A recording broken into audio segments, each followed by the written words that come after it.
আচ্ছা, রেকর্ডের মধ্যে যে প্রবলেমটা আপনারা একটু ফেস করতে পারেন সেটা হচ্ছে রেকর্ডিং এটা বার, মনে হয় যারা রেকর্ডিং দেখেছেন এর আগে বুঝতে পারবেন, রেকর্ডিং একটা বার শো করে, হ্যাঁ। এই বারটা একটু প্রবলেম করছে, হ্যাং হয়ে রেকর্ডটা হচ্ছে, বাট এই হ্যাং হয়ে বসে আছে, ওটাকে নড়ানো যাচ্ছে না। সো কিছু কিছু লেখার মাঝে ওই বারটা থাকতে পারে। আচ্ছা, তো স্টার্ট করি। আমাদের প্যাসিভ কুলিংয়ের ক্ষেত্রে কোটিয়ার্ডের যে ভূমিকা এটা বলছি, সেটা হলো প্যাসিভ কুলিং। এই জিনিসটা হচ্ছে যে এটাকে বলেছিলাম যে কিভাবে আপনারা বিভিন্নভাবে আমরা কুলিং এফেক্টটা ন্যাচারালি আনতে পারি, ঠিক আছে, এটাকে বলা হচ্ছে প্যাসিভ কুলিং। ন্যাচারালি কিভাবে আমরা এই ইফেক্টগুলো আনতে পারি। আচ্ছা, তো বিভিন্ন রকম ওয়ে আছে, যে উইন্ডো দিতে হবে, তারপরে হচ্ছে একটা ওয়াটার বডি থাকলে হেল্প হবে, উইন্ড টাওয়ার থাকলে হেল্প হবে। কোর্টিয়ার্ড, কোর্টিয়ারও কিন্তু অনেক বড় একটা এফেক্ট মানে কাজ করে প্যাসিভ কুলিংয়ের ক্ষেত্রে। তারপর এনভায়রনমেন্টটাকে, মানে বাসার আশেপাশে এনভায়রনমেন্টটাকে ঠান্ডা বা কুল রাখার ক্ষেত্রে কাজ করে, হ্যাঁ। যেমন দেখেন, একইভাবে আবার কোর্টিয়ারটা প্যাসিভ হিটিংয়ের কাজেও কাজ করে। আমি দুটোর সাথে মানে একটা টপিকে দুটো বলে দিচ্ছি, সেটা হচ্ছে কীভাবে প্যাসিভ হিটিংয়ের কাজ করে। কোর্টিয়ার্ড হচ্ছে একটা খোলা জায়গা, তাই তো। আচ্ছা, কোর্টিয়ার্ড, এই খোলা জায়গা কিন্তু বেসিক্যালি কি হয়, যে কি বলবো, যে উত্তাপটা থাকে, সূর্যের যে রেডিয়েশন থাকে, এই রেডিয়েশনটা কিন্তু খুব ভালোভাবে এই খোলা জায়গার উপরে এসে পড়ে। এবং খোলা জায়গাটা কি, যারা হচ্ছে আমরা মফস্বল বা গ্রামে, যেমন ঢাকার কোর্টিয়ার্ডটা বলবো, ঢাকায় কোনো বাসার সামনে তেমন কোনো কোর্টিয়ার্ড নাই, ওপেন কোর্টিয়ার্ড তেমন কোনো বাসার সামনে বলছি, হয়তো কিছু কিছু আগেকার যে বাসাগুলো সেগুলোর সামনে আছে, বা বর্তমানে যে বাসাগুলো ওগুলোর সামনে নাই। তো ইন দ্যাট কেস, যারা মফস্বল বা যারা গ্রামে বড় হয়েছেন বা হয়েছি আমরা, তো ওরা এই কোর্টিয়ার্ডের সাথে পরিচিত, এবং প্রত্যেকটা বাসার সামনেই ছোট হোক বড় হোক একটা করে কোর্টিয়ার্ড থাকে, রাইট। আচ্ছা, আপনারা খেয়াল করবেন, গরমের দিনে যখন দেখা যায় সন্ধ্যায় বা কখনো কখনো ইলেকট্রিসিটি চলে যাচ্ছে, কি করা হয়, এই কোর্টিয়ার্ডে কিন্তু এসে বসা হয়। গরমের দিনের কথা, একটা ঠান্ডা বাতাস আসে, ভালো লাগে। আবার দেখা যাবে শীতের সময়, এই শীতের সময় কিন্তু মানুষ কোর্টইয়ার্ডের উপরে এসে বসে, মানে উঠান যেটাকে বাংলায় বলি আমরা, হ্যাঁ। এখানে এসে বসে কেন, যে এখানে খুব ভালোভাবে একটা সূর্য আলো আসছে, শরীরটাকে ওয়ার্ম আপ করতে পারছে, রাইট। তো এটাই বলছে যে কোর্টিয়ার যেটা একটা খোলা জায়গা, তখন কি হয়, the air gets warmer and rises. তখন দুটো জিনিস হয়, সেটা হচ্ছে ওখানকার যে বাতাস, এটা উত্তপ্ত হয়। কিভাবে উত্তপ্ত হয় বলি, ফার্স্ট অফ অল সূর্যের যে রশ্মিটা, এটা মাটিতে এসে পড়ে, ঠিক আছে। তো মাটি তখন কি করবে, হিট অ্যাবজর্ব করবে। আচ্ছা, আর বাতাস কিন্তু আমাদের পুরোটা আর্থ বা আর্থের যে বলয় রিং থাকে, এটা পুরোটা জুড়ে আছে, তাই না। বাতাস নাই এমন কিন্তু কোনো জায়গা নেই, হয়তো কম হয়তো বেশি। আচ্ছা, তো মাটি যখন এই সোলার রেডিয়েশনটা গেইন করে, তারপরে কিন্তু মাটির কাছাকাছি যে বাতাসের লেয়ারটা থাকে, বাতাসে তো অনেকটা লেয়ার থাকে, তাই না। মাটির কাছাকাছি একটা লেয়ার, মিডিলে একটা লেয়ার, আপারে একটা লেয়ার। তো মাটির কাছাকাছি অঞ্চল যে লেয়ারটা থাকে, এটা ওয়ার্মার হয় কেন, ওই মাটি থেকে, মাটি যে হিট আপটা হয়েছে, মাটিতে সোলার রেডিয়েশনটা গেইন করেছে, তো ওইটা যখন সোলার রেডিয়েশন গেইন করছে, তখন তো অটোমেটিক্যালি মাটি গরম হওয়ার কারণে মাটির কাছাকাছি লেয়ারে যে বাতাসটা আছে, ওটা কিন্তু গরম হয়ে যাচ্ছে। আচ্ছা, আর এটা আমরা কিন্তু জানি যে গরম বাতাস সবসময় ঊর্ধ্বমুখী। যেমন এই জন্যই কিন্তু আমরা যখন চুলায় কোনো কিছু রান্না করছি, কোনো কিছু ফুটাচ্ছি, তখন দেখবেন কি একটা ওয়াটার ভ্যাপার, সেটা হচ্ছে যেটাকে আমরা ধোঁয়া বলি, হ্যাঁ। এই ধোঁয়াটা কিন্তু রেইজ আপ হয়ে চলে যাচ্ছে। যেটাই বলছে যে মাটির কাছে যে বাতাসটা থাকে, কোর্টিয়ার যখন সোলার রেডিয়েশনটাকে অ্যাবজর্ব করে, মাটির কাছে বাতাসটা গরম হয়, বাতাসটা ঊর্ধ্বমুখী হয়ে যায়, ঠিক আছে। আচ্ছা, তো এটা কিন্তু একটা ভালো জিনিস। কেন ভালো জিনিস, যে এই বাতাসটা ঠিকই ওয়ার্ম আপ হচ্ছে মাটির সংস্পর্শে এসে, কিন্তু এই বাতাসটা কিন্তু ওখানে থাকছে না, কারণ বাতাসটা গরম হলে অনেক বেশি হালকা হয়ে যায়। ঠান্ডা বাতাসের থেকে গরম বাতাস কিন্তু অপেক্ষাকৃতভাবে হালকা, এটা উপরের দিকে চলে যায়, তখন ঠান্ডা বাতাসটা নিচে আসে। আচ্ছা, এটা কারণ দুটো জিনিস আবার ঘটে, সেটা হচ্ছে দেখেন, এটাকে আমরা বলি হচ্ছে তাপের পরিচলন, হ্যাঁ। আমরা মনে হয় ফিজিক্সের আগে কেউ না কেউ পড়েছি, তাপের পরিবহন হয়, পরিচলন হয়, ঠিক আছে, বিকিরণও হয়। তো এই পরিচালন প্রক্রিয়াটা হচ্ছে এমন যে গরম জিনিসটা, যে বাতাসটা বা যা কিছু বা পানির ক্ষেত্রে হতে পারে, যে ঊর্ধ্বমুখী হচ্ছে আর ঠান্ডাটা নিচের দিকে আসছে, হ্যাঁ, একটা এক্সচেঞ্জ হচ্ছে।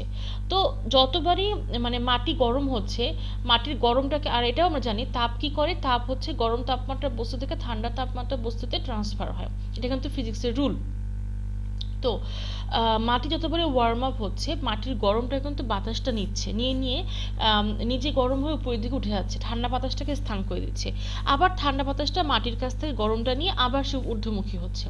তো এটার ফলে কি হয়, উঠানের যে প্রক্রিয়া, কোটের যে প্রক্রিয়াটা, কোটের গরম হয় ঠিকই, কিন্তু বেশিক্ষণ খুব গরম থাকতে পারে না, হ্যাঁ, মানে এমন না যে একদম সান মানে সোলার রেডিয়েশনের কারণে মাটি প্রচণ্ড রকমের গরম হলো, এটা গরমই থেকে গেল, এটা কিন্তু হয় না।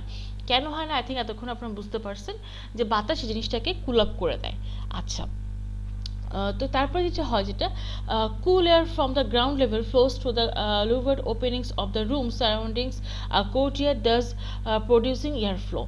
আচ্ছা, এরপর যেটা হয়, এই যে বাতাসের মধ্যে একটা পরিচলন ঘটছে, ঠিক আছে, এটা বললাম একটু আগে যে গরম বাতাস ঊর্ধ্বমুখী হচ্ছে, সেটা আবার ঠান্ডা বাতাসের স্থান দখল করে নিচ্ছে। তো এই যে তখন কি হচ্ছে, এয়ারের মধ্যে একটা ফ্লো আসছে না। এর আগে মনে হয় একটা ক্লাসে আপনাদের পড়েছেন না কোথাও, যে না আপনাদের না, মনে হয় যেটা হচ্ছে যে আমরা বাংলায় উইন্ড মানেও বাতাস বলি, এয়ার মানেও বাতাস বলি, হ্যাঁ, এই জিনিসটাকে। বাট ইংলিশে যেটা হচ্ছে উইন্ড আর এয়ার, এটার মধ্যে কিন্তু একটা পার্থক্য আছে। পার্থক্যটা বলিনি, সেটা হচ্ছে এয়ার সব জায়গায় আছে, হ্যাঁ, বাতাস সব জায়গায় থাকতে পারে, কিন্তু ওই বাতাসটাকে যখন আমরা উইন্ড বলবো, তার মানে হচ্ছে বাতাসটা গতিশীল। বাতাস গতিশীল না হলে সেই জিনিসটাকে উইন্ড বলা যায় না। যে বাতাসটাই গতিশীল সেটাকে আমরা বলি কি, উইন্ড। এটা খুব ভালোভাবে বুঝে নেন, যে বাতাসটাই গতিশীল, যে মানে যে এয়ারটা গতিশীল, ওটাকে আমরা কি বলি, ওটাকে বলা হচ্ছে উইন্ড। এয়ার যদি গতিশীল না হয়, ওটাকে ততক্ষণ পর্যন্ত মানে এয়ারের মধ্যে ফ্লো না আসা পর্যন্ত সেটাকে উইন্ড বলা যাবে না। ওকে, তো এটাই বলছিলাম যে এই যে যখন ঠান্ডা বাতাস নিচের দিকে আসছে, গরম বাতাসের উপর দিয়ে যাচ্ছে, এটা কি এয়ারের মধ্যে একটা ফ্লো তৈরি হচ্ছে, তাই না? এয়ারের মধ্যে ফ্লো তৈরি হওয়ার মানেই তো হচ্ছে ওটা উইন্ডে ট্রান্সফার হওয়া। যখন উইন্ডে ট্রান্সফার হচ্ছে, তখন একটা ঠান্ডা বাতাস কিন্তু আমাদের লুভার দিয়ে বা ওপেনিংস দিয়ে আমাদের রুমের ভিতরেও আসছে, ঠিক আছে। আচ্ছা, at night the warm roof surfaces get cooled by convection and radiation. Even কোটিয়ার থাকার কারণ যেটা হচ্ছিল, সেটা হচ্ছে, দেখেন, তখন দিনের বেলাটা পড়লাম, রাত্রেবেলার কন্ডিশনটা কি হচ্ছে, রাত্রেবেলা কিন্তু মাটি সোলার রেডিয়েশনটা পাচ্ছে না, সূর্যতা পাচ্ছে না, তাহলে মাটিটা কি হচ্ছে, মাটিটা কিন্তু অপেক্ষিতভাবে ঠান্ডা থাকছে, রাইট। আচ্ছা, তো ঠান্ডা থাকার কারণে মাটির আশেপাশের বাতাসে তো লেয়ার আছে, সব লেয়ারের মধ্যে কিন্তু ঠান্ডা, মানে যদি বাতাসটা গরমও হয়ে থাকে, তারপরেও কিন্তু বাতাস ঠান্ডা হয়ে যাচ্ছে, তাই তো? কারণ গরম বাতাসটা তখন অপোজিট মেকানিজমটা অ্যাপ্লাই করছে। দিনের বেলায় তো ঠান্ডা বাতাসটা মাটি থেকে গরমটা নিয়ে নিচ্ছিল, আর রাত্রেবেলায় অপোজিটটা, হয়তো গরম বাতাস থাকলেও মাটির ঠান্ডার কারণে গরমটাকে মাটিতে ছেড়ে দিয়ে ঠান্ডা ভাবটা নিচ্ছে, কারণ ওই যে তাপটা তো গরম বস্তু থেকে ঠান্ডা বস্তু থেকে ট্রান্সফার হয়। যখন বাতাস ঠান্ডা হয়ে যাচ্ছে, এবং সেই বাতাসটা কিন্তু সুন্দরভাবে কি করছে, আপনাদের যে বাসায় থাকি আমরা, বাসার যে ওয়াল সারফেস, রুফ সারফেস, এগুলো কিন্তু আমি এর আগেও বলেছি, এগুলো কিন্তু সারাদিন সূর্যের তাপে প্রচণ্ড গরম অ্যাবজর্ব করে থাকে, হ্যাঁ, রাত্রেবেলা এগুলো আবার ইনসাইডে থ্রু করে। আচ্ছা, সেইটা যদি বড় একটা কোর্টিয়ার থাকে, এটার সুবিধাটা হচ্ছে, ওই যে ঠান্ডা বাতাসটা রাত্রেবেলায় মাটির সংস্পর্শে ঠান্ডা হচ্ছিল, যেটা সেই বাতাসটা যখন ওই ওয়াল সারফেসে, মানে বাসার ওয়াল বা রুফ সারফেসের মধ্যে প্রবাহিত হচ্ছে, তখন কিন্তু ওয়াল থেকে আবার গরমটা নিয়ে নিচ্ছে, বা রুফ থেকে গরমটা নিয়ে রুফ বা ওয়ালটাকে ঠান্ডা করছে, ঠিক আছে। আচ্ছা, তো এই যে এটাকে বলা হয় কনভেকশন বা রেডিয়েশন। তো এই জিনিসটা হচ্ছে, আমি আবার একটু ক্লিয়ার করে বলছি, কোর্টিয়ারের মেকানিজমটা খুব সিম্পল। কোর্টিয়ারের বা উঠান, যেটা উঠান বলতে কিন্তু সাধারণত আমরা মাটিরটা বোঝাচ্ছি, ঠিক আছে।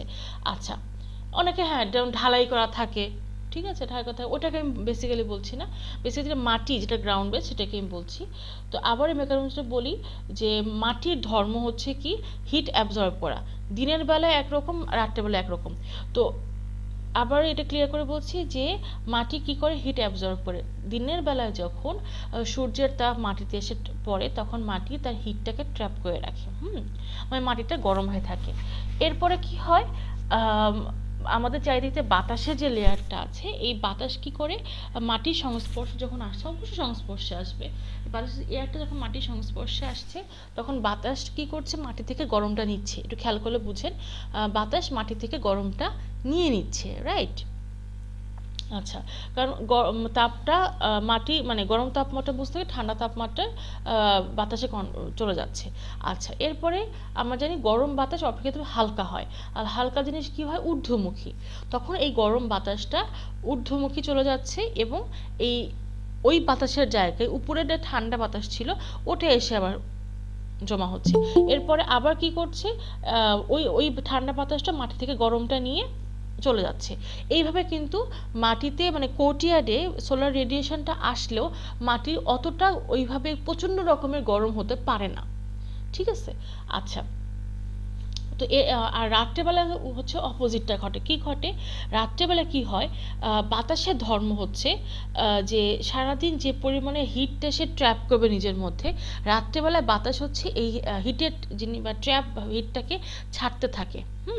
আচ্ছা, তো রাত্রেবেলায় তো সোলার রেডিয়েশন নাই, সরি, তখন তো মাটি ঠান্ডা থাকবে অপেক্ষাকৃত, তাই না? মাটি তো হিট না পেলে গরম হবে না।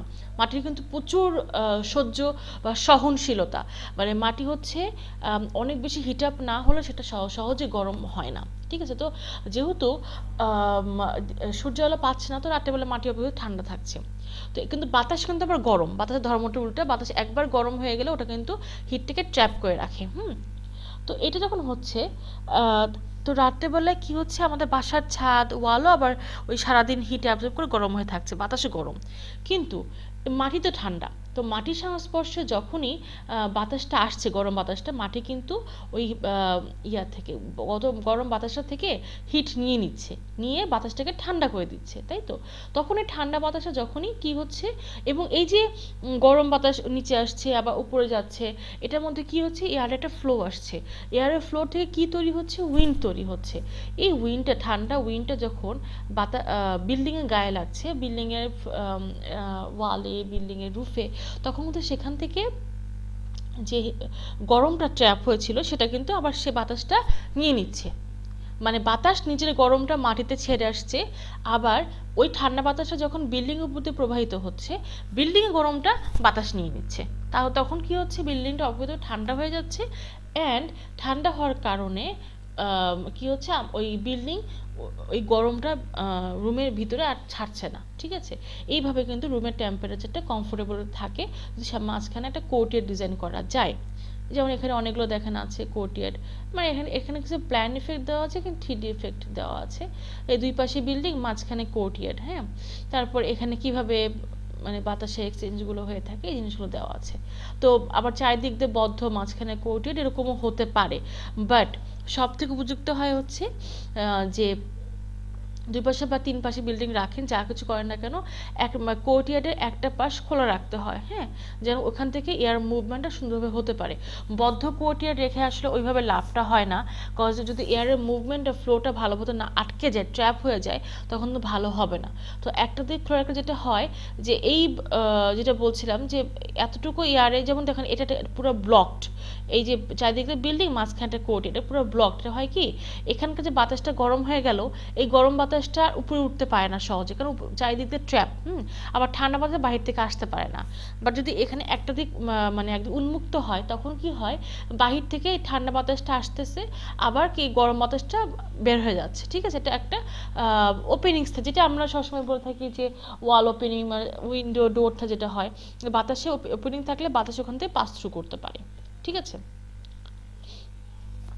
এটা আসলে কোর্টিয়ার বলা যাবে না, বাট এটা কি কাইন্ড অফ অ্যাট্রিয়াম যেটাকে বলি আমরা, অ্যাট্রিয়াম যেটাকে বলি। যেমন হচ্ছে এটা সাধারণত দেখা যায় যে আবার শপিং মল যে অ্যাট্রিয়ামগুলো আছে, যমুনা ফিউচার পার্ক অথবা বসুন্ধরা সিটি, ওগুলোতে কিন্তু এই মেকানিজম না, হ্যাঁ। কারণ ওগুলো কেন উপরে কিন্তু ওটা কিন্তু পুরো বদ্ধ, তো ওটা চিন্তা করলে আসলে হবে না। ওটাতে এয়ার সার্কুলেশন হয়, হয় না তা না, হয় বাট অতটা বেশি না। বাট এটা অনেক ক্ষেত্রে দেখবেন যে সেরকম বিভিন্ন হাউজিং প্রজেক্টের ক্ষেত্রে পাশাপাশি দুটো বিল্ডিং আছে, মাঝখান দিয়ে একটা ওপেন জায়গা আছে, হ্যাঁ, ওপেন টু স্কাই আছে। তো ওই জায়গাগুলোতে সাধারণত এই জিনিসটা হয় যে ওইখানটাতে ভালো হয় যে ওই অ্যাট্রিয়াম দিয়ে ভালো বাতাসটা টানেলের মতো পাস থ্রু করে এবং ঠান্ডা বাতাসটা দুই পাশে ছড়ায় পড়ে, হ্যাঁ, এটা অ্যাট্রিয়ামের ক্ষেত্রে হয়। বাট মনে রাখতে হবে যে ওটার উপরে কিছুটা খোলা সারফেস থাকতে হবে, ঠিক আছে। যেমন এখানটা এফেক্ট দেখানো আছে, এই দুই পাশে বিল্ডিং আর মাঝখানে একটা কোর্টিয়ার রাখতে পারেন, একটা পুলও থাকতে পারে। পানি, এর আগেও কিন্তু আমরা পড়েছি পানির এফেক্টটা কেমন, তাই না? এর আগে আমরা পড়েছি পানিও কিন্তু ওই মাটির মতো একই কাজ করে, যে ওই যদি গরম বাতাসও আসে, ওই গরমটা ঠান্ডা পানির প্রতি যখন গরম বাতাস প্রবাহিত হচ্ছে, পানিটা গরমটাকে ধরে রেখে বাতাসটাকে ঠান্ডা করে ছড়াই দিচ্ছে। তো পানিও কিন্তু একরকম এফেক্ট করতে পারে যদি মাঝখানে আপনি একটা ওয়াটার বডি রাখেন কোর্টিয়ার্ডের ওখানে, হ্যাঁ। আচ্ছা, এরপরে হচ্ছে এয়ার আর্থ এয়ার টানেলস। এর আগে যেরকম আমরা পড়েছিলাম যে টাওয়ার, তাই না? টাওয়ারের কাজটা হচ্ছে একটা একটা জিনিসকে একটা গরম বাতাসটাকে ঊর্ধ্বমুখী করে দিবে বা বাইরে দিয়ে বের করে দিবে। আর এটা হচ্ছে ঠিক অপোজিট মেকানিজমটা, যেটা হচ্ছে এয়ার আর্থ টানেল। এটা বুঝতেই পারছেন, মাটির মধ্যে দিয়ে, আর্থের মধ্যে দিয়ে, মানে ওটা হচ্ছে ভার্টিক্যাল দিকে ছিল জিনিসটা বলছিলাম, যেটা উইন্ড টাওয়ার সেটা হচ্ছে ঊর্ধ্বমুখী।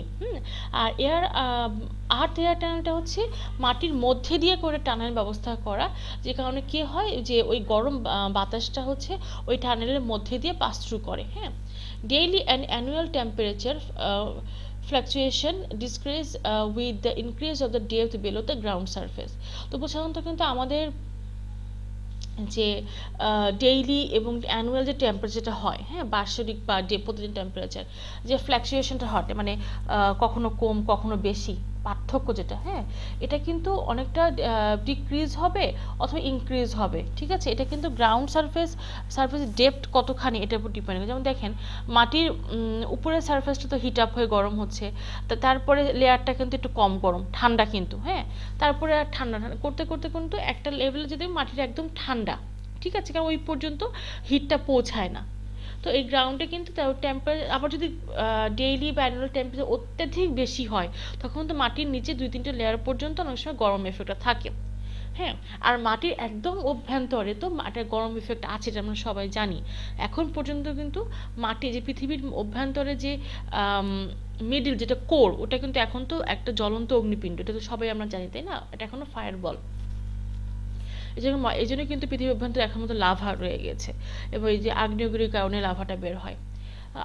At a depth of about 4 meter below ground, the temperature inside the earth remains nearly constant round the year and is nearly equal to annual average temperature of the place. বলছে সাধারণত মাটির নিচে, ground একদম মাটির যে উপরের level, এটা থেকে 4 মিটার 4 মিটার নিচে টেম্পারেচার সাধারণত সবসময় কনস্ট্যান্ট থাকে।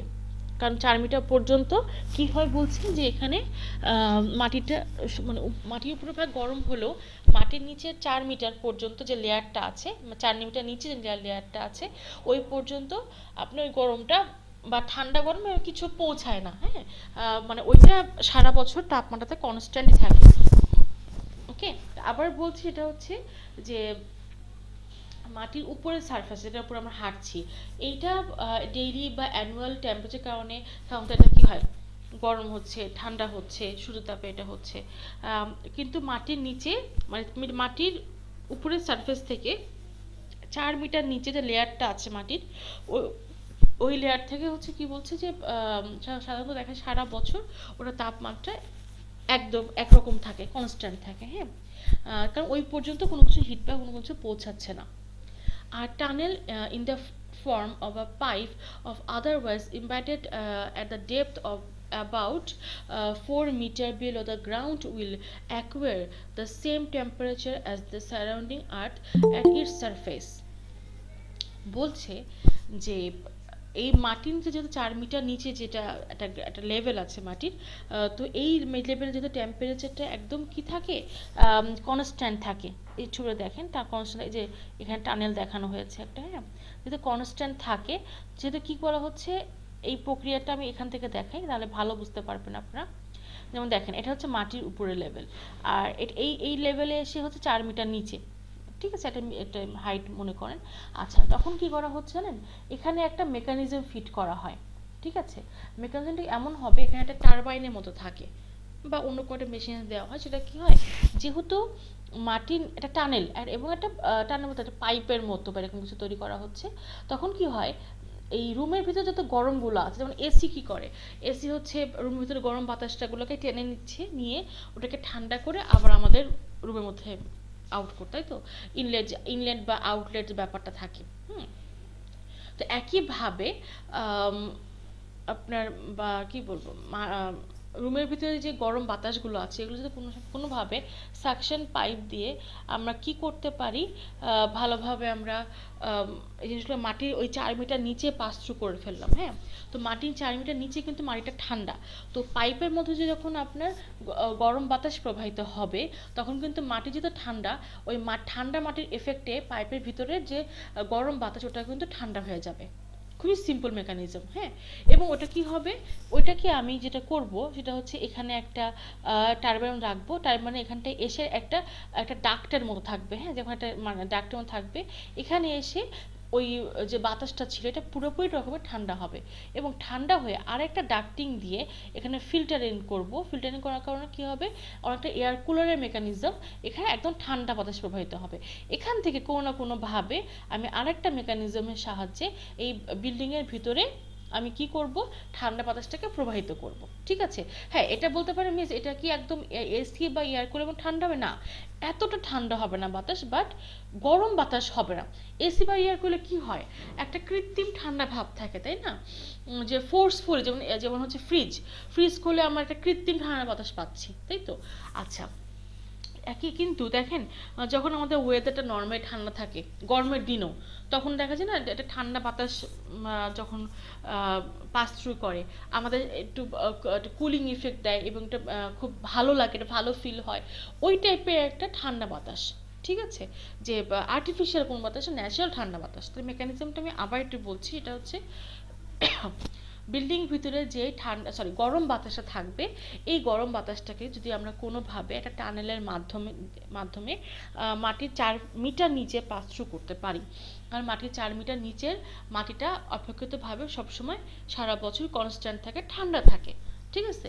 তো ওই পাইপের মধ্যে দিয়ে যখন সাকশন পাইপের মধ্যে দিয়ে যখন কি বলে বিল্ডিংয়ের ভিতরে গরম বাতাসটাকে আমরা পাস থ্রু করবো মাটির 4 মিটার নিচে, তখন কিন্তু মাটির 4 মিটার নিচে মাটির যে ঠান্ডা ভাবটা, এটা কিন্তু, আচ্ছা কেউ একজন জয়েন করছে, এখন যদি কেউ জয়েন করেন তাহলে বলেন। তো মাটির চারিনিচে যেটা বলছিলাম, মাটির 4 মিটার নিচে যে ঠান্ডা ভাবটা, ওই মাটির ঠান্ডার কারণে কিন্তু বাতাসটা অটোমেটিক্যালি ঠান্ডা হয়ে যায়, ঠিক আছে। তো বাতাস যখন ঠান্ডা হয়ে যাচ্ছে, ওখানে একটা এয়ার ডাক্ট আছে বা মানে বাতাস জমা হওয়ার, ওখানটায় এসে একটা টারবাইন জায়গায় জমা হচ্ছে, সেই জমাকৃত বাতাসটাকে আবার আমি কি করছি, একটা ফিল্টারেস্ট করছি। কারণ যখন দেখেন এই যে গরম বাতাসের মধ্যে অনেক ধূলিকণা থাকতে পারে, এই জিনিসটাকে ফিল্টারেজ করে ওখান থেকে যে ক্ষতিকারক জিনিসগুলো আছে, বা হালকা যদি গরমও থেকে থাকে, ওখান থেকে ফিল্টার হয়ে আসে, ও ফিল্টারেশন যখন করছি আমি, তখন ওখানে বাতাসটা আরও বেশি ন্যাচারাল এবং ঠান্ডা হয়ে যাচ্ছে। তখন ওখান থেকে আমি কি করছি, অন্য কোনো ডাক্টিং বা সিস্টেমের মাধ্যমে ওই ঠান্ডা বাতাসটা বিল্ডিংয়ে পাস থ্রু করছি, হ্যাঁ। অনেকটা এয়ার কুলারের মতোই মেকানিজম। এয়ার কুলার যেরকম আমার ইলেকট্রিসিটি দরকার হচ্ছে বা অন্যান্য জিনিসগুলো দরকার হচ্ছে, এখানে ওই জিনিসটা নাই, হ্যাঁ। ওখানে এটা একটা হ্যাঁ, ইলেকট্রিসিটি দরকার হয়, যখন সাকশনটা দরকার হয় তখন শুধুমাত্র ইলেকট্রিসিটি দরকার হয়, বাট আদারওয়াইজ পাস থ্রু করার জন্য ইলেকট্রিসিটি দরকার হয় না, ঠিক আছে, সাকশনের জন্য দরকারটা হয়।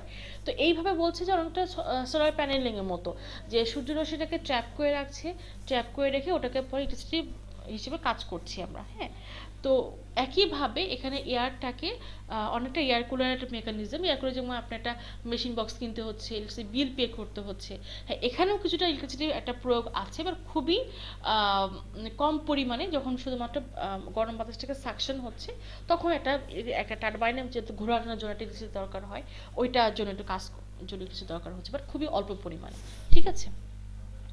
তো এটাকে বলা হয় হচ্ছে আপনার, যেটা বলছিলাম যে আর্থ এয়ার টানেল, ঠিক আছে, মাটির ভিতরের দিকে ইকুয়ে করতে হবে। একটাই মনে রাখবেন, মাটির 4 মিটার নিচে ঠান্ডা মাটির সংস্পর্শে গরম বাতাসটাকে ঠান্ডা করে ফেলে, পরবর্তীতে বিল্ডিং আবার পাস থ্রু করা। ঠিক আছে, এটা এক্সাম্পল। আমি একটু ফোর্স মানে করে আগাচ্ছি, সব স্লাইড পড়াচ্ছি না, কারণটা আমি বলছি কজ কিছু স্লাইড আছে আসলেই দরকার না। আমি এক্সাম্পল হিসেবে রেখেছিলাম যে গড়গাঁও যেখানে আছে রিট্রিটিং বিল্ডিং, তো ওখানে হচ্ছে রিট্রিট বিল্ডিংয়ে এই মেকানিজমটা ইউজ করা হয়েছে। ঠিক আছে, এই যে এখানে একটা ফিগার দেওয়া আছে, এটা যদি বিল্ডিং হয় তারপর বা এটা যে হয়, এখানে হচ্ছে ইনলেটের মাধ্যমে কিভাবে গরমটা আসতে পারে, তবে গরম বাতাসটা সেটা কিভাবে আবার কি বলবো 4 ফিট নিচে কিভাবে আবার ঠান্ডা হতে পারে, সেখান থেকে আবার আউটলেটে যে কিভাবে যেতে পারে। ঠিক আছে জিনিসগুলো। আচ্ছা, এরপর আসি ইভ্যাপোরেট কুলিং। ইভ্যাপোরেট কুলিংটা অ্যাকচুয়ালি খুবই সিম্পল একটা কুলিং। সেটা হচ্ছে যেমন আমরা যখন বডি হিট আপ হচ্ছে, গরম হচ্ছে সূর্যতাপে, তখন কি করছে গ্রীষ্মকালে, তখন আমরা কিন্তু ঘামছি, তাই তো? এই যে আমরা ঘামছি, ঘামলে কিন্তু কি হয়, শরীরটা কিন্তু ঠান্ডা হয়ে যায়। ওকে, এটা আপনার মতো মিস ঘাম মতো শরীরের মধ্যে আর অস্থির লাগে, কজ কি বলো, ওয়াটার লস হয়, রাইট, সোডিয়াম লস হয়, খারাপ লাগে, হ্যাঁ এটা তো হয়। অতিরিক্ত কোনো কিছু ভালো না, ঠিক আছে, এক্সেস সব কিছুই খারাপ, বাট যেটা হচ্ছে ন্যাচারাল সেই প্রসেসটা কিন্তু হতে হবে।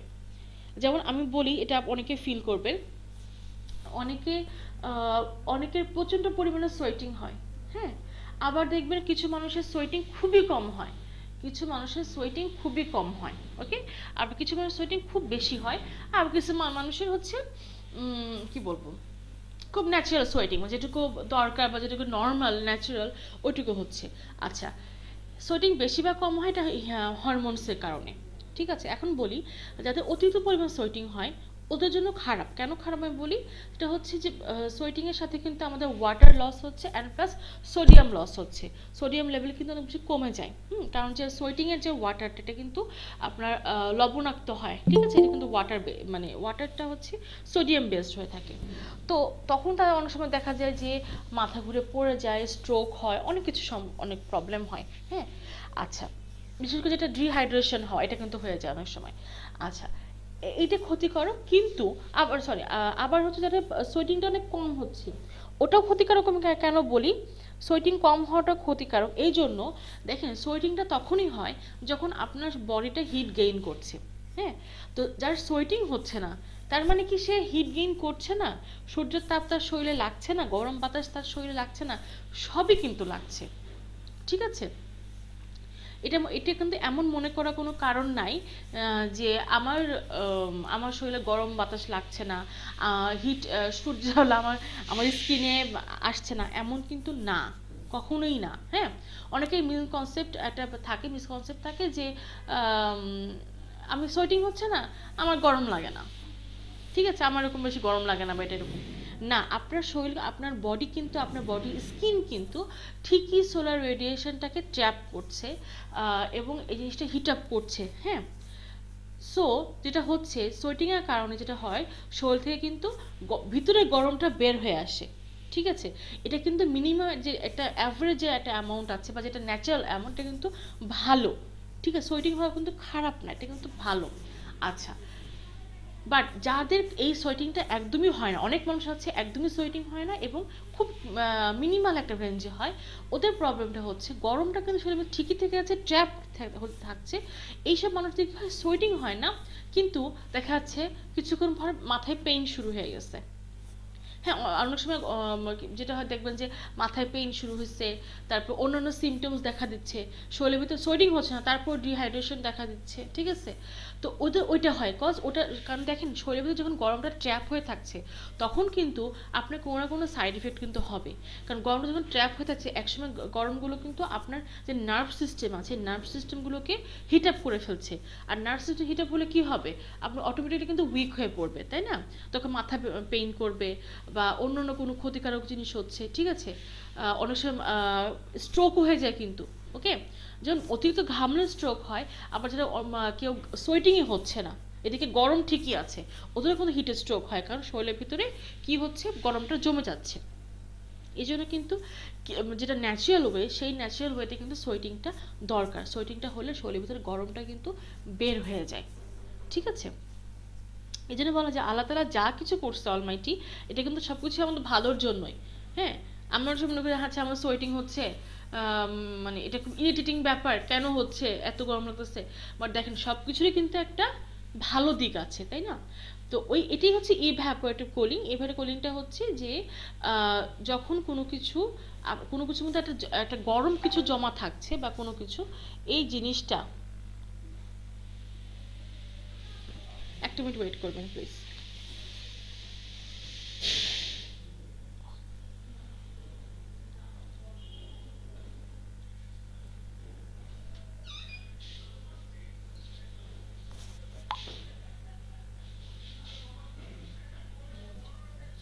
আচ্ছা, এটা কোথায় যাবে এটা? আচ্ছা, তো ইভ্যাপোরেট কুলিংটা হচ্ছে কি, যে একটা জিনিসের মধ্যে যখন গরমটা জমা থাকে বা ভিতরে বয়ল আপ কোনো কিছু হচ্ছে, তখন জিনিসটা যখন বাতাস আকারে, বা বাতাস আকারে বলবো না, জলীয় বাষ্প, যেমন আমরা দেখেন ঘামছি, এটা কিন্তু কাইন্ড অফ জলীয় বাষ্প, তাই না?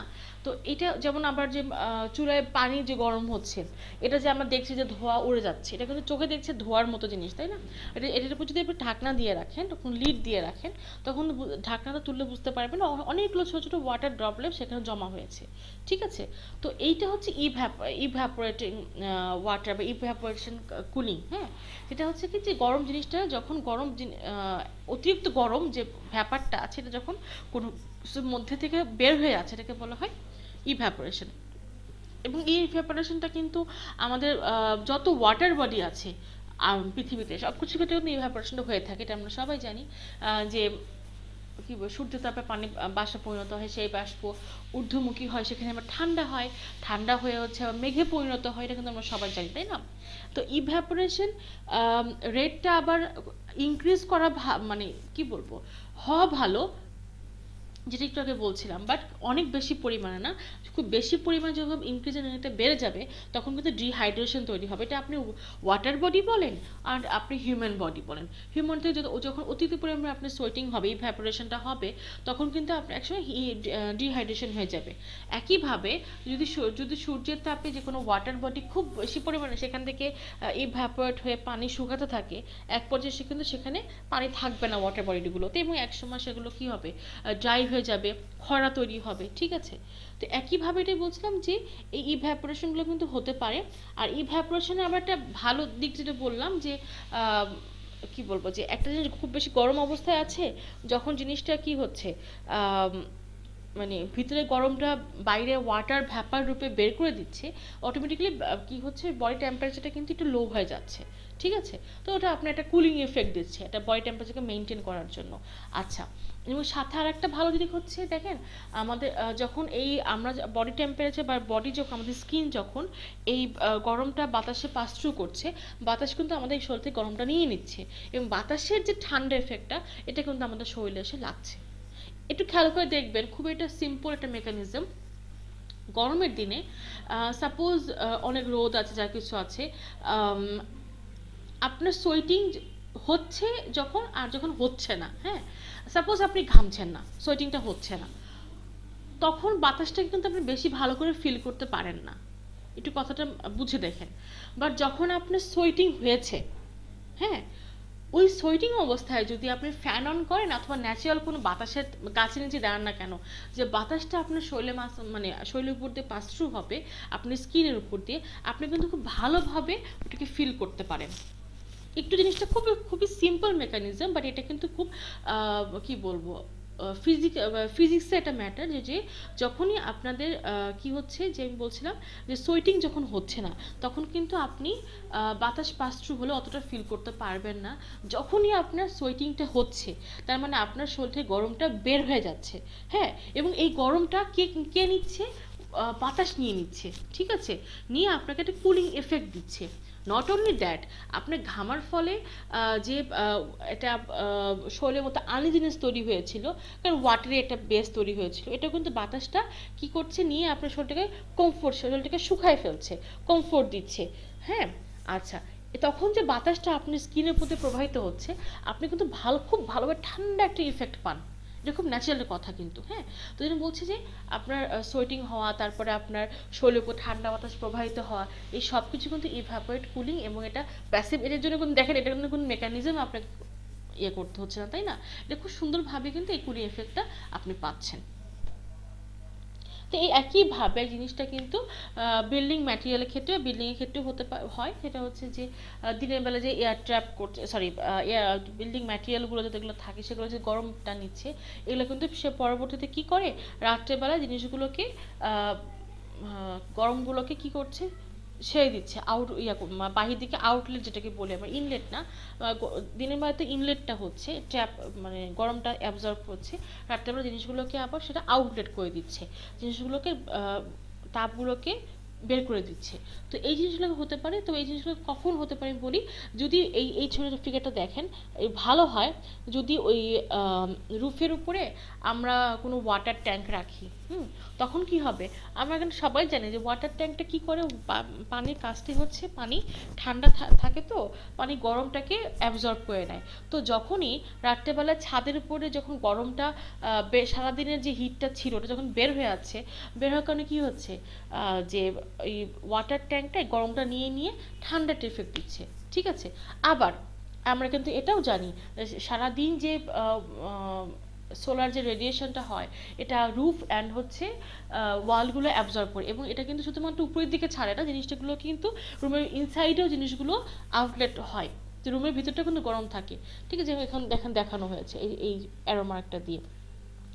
তখনও যদি উপরে একটা রুফের উপর যদি একটা ওয়াটার ট্যাঙ্ক বা কিছু থাকে এরকম, তখনও কিন্তু যে রুমের ভিতরে একটা গরম বাতাস ঠিকই থাকছে, বাট আমরা সবাই কিন্তু জানি গরম বাতাস ঊর্ধ্বমুখী। তাহলে গরম বাতাস যখন সিলিংটা বা রুফটা রুমের ইনসাইডে দিচ্ছে, এগুলো কিন্তু রুমের ফ্লোর পর্যন্ত আসছে না। কি করছে, যদি গরম বাতাস ঊর্ধ্বমুখী ঠিকই আসছিল, কিন্তু এটা রুমের মধ্যে আসার পরে আবার এটা ঊর্ধ্বমুখী হয়ে যাচ্ছে। যখন আমার কথাটা বুঝেন, যে এই যে গরমটা বা তাপটা বিল্ডিং ম্যাটেরিয়ালটা অ্যাবজর্ব করছে সারাদিন সোলার রেডিয়েশন থেকে, এটা কি করছে, এই জিনিসটা কিন্তু সে কি বলবো, রাত্রেবেলায় এই ট্র্যাপ যে গরমটা, এটা কিন্তু ওয়াল বা রুফ, সিলিংয়ের থ্রুতে বা ওয়ালের থ্রুতে রুমের ইনসাইডে থ্রো করছে, ঠিক আছে। কিন্তু গরম বাতাসের ধর্মটাই হচ্ছে যে ঊর্ধ্বমুখী হয়, এটা ঊর্ধ্বমুখী হয়ে আবার কিন্তু সিলিং পর্যন্তই যাচ্ছে। তো সিলিংয়ের উপরে, ওই পাশে কি রুফের উপরে কি আছে, ওয়াটার ট্যাঙ্ক যদি থাকে, তখন ওই ওয়াটার ট্যাঙ্কের পানির এফেক্টে ওই বাতাসে তখন সিলিংয়ের কাছাকাছি যেয়ে ঠান্ডা হয়ে যায়, যদি ওয়াটার হিটটা অ্যাবজর্ব করে নেয়, ওই ঠান্ডা বাতাসটা আবার রুমের মধ্যে পাস থ্রু হয়, ঠিক আছে। এই মেকানিজম দেখানো হয়েছে। আচ্ছা, এটি লাস্ট একটা প্যাসিভ কুলিং এর পদ্ধতি, সেটা হচ্ছে ডাউন ড্রাফট, ঠিক আছে। ডাউন ড্রাফটটা কি, এটা থেকে বুঝি আমরা। ডাউন ড্রাফটটা হচ্ছে বিল্ডিং এর ভিতরে অনেকগুলো কি বলবো, চেম্বার বলেন অথবা কিছু ডাক্টিং সিস্টেম বলেন, এরকম অনেকগুলো ডাক্টিং সিস্টেম থাকতে হবে, ফাঁকা ফাঁকা জায়গা থাকতে হবে, ঠিক আছে। চ্যানেল থাকতে হবে, ফাঁকা জায়গা থাকতে হবে, চ্যানেল থাকতে হবে। যেমন একটা অ্যাট্রিয়াম, কি একটা বিল্ডিং এর ভিতরে অ্যাট্রিয়াম জিনিসটা কি, একটা বড় বিশাল বড় ফাঁকা জায়গা, তাই না? যেমন বসুন্ধরাতে আছে, যমুনা ফিউচার পার্কে আছে অ্যাট্রিয়াম যেটা আছে, আচ্ছা, মানে ডাবল ট্রিপল হাইটের অনেক বড় একটা ফাঁকা জায়গা। তো এইরকম ভাবে অনেকভাবে কিন্তু ফাঁকা ফাঁকা জায়গাগুলো, যেমন এখানে দেখেন মাঝখানে ফাঁকা জায়গা আছে, দুই পাশে ফাঁকা জায়গা আছে, ঠিক আছে। এবং অনেকভাবে কিন্তু ফ্লোর টু ফ্লোর এরকম গ্যাপ বা কিছু ফাঁকা জায়গা রাখা যায়। তো এগুলো কি করে, এগুলো ইভাপোরেট কুলিং এর মতোই, যে আমরা জানি গরম বাতাসটা ঊর্ধ্বমুখী হয়। তো গরম বাতাসকে ঊর্ধ্বমুখী যেটা হচ্ছে, হ্যাঁ, সেগুলোকে কি করতে হবে, কোনো একটা আউটলেট দিয়ে বের করে দিতে হবে, ঠিক আছে। এটা ড্রাফট সিস্টেম বলে। এই সিস্টেমটা একটু খেয়াল করে দেখেন, সেটা হচ্ছে এই যে, এবং যেটা বলছিলাম যে ফাঁকা জায়গা, দুই ধরনের হতে হবে। সেটা হলো যে কিছু ফাঁকা জায়গা দিয়ে কি হবে, ইনলেট হবে, মানে বাতাস বা গরম যেটাই বলেন না কেন, বা বাতাসই বলছি, রুমের ভিতরে আসবে বা বিল্ডিং এর ভিতরে আসবে। আবার কিছু ফাঁকা জায়গা থাকবে যেগুলো দিয়ে কি হবে, আউটলেট হবে, মানে ওই জিনিসগুলো বাইরের দিকে বের হয়ে যাবে। তো এই মেকানিজম, সেটা হচ্ছে ড্রাফট সিস্টেম বলে, সেটা হচ্ছে যে অনেকগুলো হলো স্পেস বা ফাঁকা জায়গায় রাখা, ঠিক আছে। এবং শুধু এটা একটা ফ্লোরের ক্ষেত্রে হবে না, এটা অনেকগুলো ফ্লোর মিলায় আপনার হতে হবে, অ্যাজ লাইক একটা চ্যানেলের মতো, যেখান দিয়ে খুব ন্যাচারাল একটা ভেন্টিলেশনের মাধ্যমে কিছু ফাঁকা জায়গা এমন রাখা, এবং এটা হচ্ছে কি বলবো, উভয় দিকে হতে হবে। শুধুমাত্র যে আপনি ঠান্ডা বাতাস আনবেন এই মেকানিজম না, আবার যে আপনি ঠান্ডা বাতাস শুধুমাত্র গরম বাতাসকে পাস করবেন এমনও না। এটা এমন একটা চ্যানেলের মতো হতে হবে যেখান দিয়ে হয়তো আপনার গরম হোক ঠান্ডা বাতাসটা আসছে বা উইন্ডটা আসছে, এবং সেটা হচ্ছে আবার কি ভিতরের যে আবার অতিরিক্ত গরম বাতাস থাকলে সেটাকে বলেন, বা ভিতরে অতিরিক্ত ঠান্ডা বাতাস থাকলে সেটাকে বলেন, পাস থ্রু করে আবার আউটলেট করে বের করে দিচ্ছে। ঠিক আছে, তো এটাই হচ্ছে ড্রাফটিং সিস্টেম, যে ঠান্ডা বা গরম যে বাতাসটা রুমের ভিতরে বা একটা বিল্ডিং ভিতরে থাকুক না কেন, দুইটা ওপেনিংস থাকতে হবে। সাধারণত এই জিনিস একটা ওপেনিংস হয় হচ্ছে মানে একটু গ্রাউন্ডের দিক থেকে বা একটু লোয়ার দিক থেকে, গ্রাউন্ড বলেন বা লোয়ার দিক থেকে। আর একটা ওপেনিং রাখতে হয় হচ্ছে টপ থেকে। হ্যাঁ, কারণ আমরা কিন্তু জানি যে টপ থেকে কিন্তু প্রচুর পরিমাণে আপনার কি হয়, যে কারণ উপরে বাতাসের লেয়ারটা কিন্তু সাধারণত মানে অপেক্ষাকৃতভাবে কি থাকে, একটু ঠান্ডা থাকে, ওখান থেকে একটা বাতাস আসে। ঠিক আছে, ঠান্ডা বাতাসটা এসে কি করে রুমের যে গরম যে বাতাসটা ছিল ওটাকে সরিয়ে দিয়ে ওই গরম বাতাসটাকে ফোর্স, যখন এখানে দেখেন উপর থেকে ঠান্ডা বাতাসটা কিন্তু ইনলেট হচ্ছে, ঠিক গরম কি হচ্ছে, ইনলেট হচ্ছে, ইনলেট হয়ে মানে ইনলেট হওয়া মানে ভিতরে আসা, উপর থেকে ঠান্ডা বাতাসটা ভিতরে আসছে, এসে এই ভিতরে যে গরম বাতাসটা ছিল এটাকে ফোর্সফুলি এই দুই দিক দিয়ে বের হয়ে যেতে বাধ্য করছে, করে নিজে ঠান্ডা বাতাসটা থাকছে। ঠিক আছে, আচ্ছা, যদি উপরে এই খোলা জায়গাটা না রাখতাম বা এই দুই পাশে খোলা জায়গা না রাখতাম তাহলে কি হতো দেখেন, তাহলে এই বিল্ডিং এর ভিতরে যত গরম বাতাস আছে ওইটা ওটার মধ্যেই ঘুরতে থাকতো। হুম, আর গরম বাতাস যখন ঘুরতে একটার সাথে একটা ফ্লোরে যাচ্ছে, ঘুরছে ঘুরছে ঘুরছে, তো এই একটা জিনিস ওটার মধ্যে সাইক্লিং যখন হচ্ছে বাট সেটা পাস থ্রু হতে পারছে না, ওটা কিন্তু আরো বেশি গরম হয়ে যাচ্ছে। ঠিক আছে, তো এটা দেখাচ্ছে যে কুলিং, যখন কুলিং ইফেক্ট নাই তখন কি হবে, আবার যখন ইভাপোরেটিভ কুলিং যে আছে ও তখন কি হবে। ঠিক আছে, যে ড্রাফট সিস্টেম থাকলে কি, ড্রাফট সিস্টেম না থাকলে কি হবে, ওটা একাই হতো, তখন ওটা হচ্ছে আলাদা মেকানিজম ইউজ করতে হবে, এয়ার কুলার ইউজ করতে হবে। কারণ অনেক বিল্ডিং আছে, জাস্ট রিয়েলি ট্রু, যেখানে হয়তো এই ড্রাফট সিস্টেম ইউজ করার কোনো ওয়ে থাকে না। তো এটাই ড্রাফট সিস্টেমে একটা আপনি ইনলেট থাকতে, একটা আউটলেট থাকতে হবে, যে উপর থেকে ঠান্ডা বাতাসটা ফোর্সফুলি এসে গরম বাতাসটাকে বিল্ডিংয়ের ভিতর থেকে বের করে নিয়ে ওই জায়গাটাকে ঠান্ডা করতে হবে। ঠিক আছে, ওকে, আচ্ছা আমি এটা একটু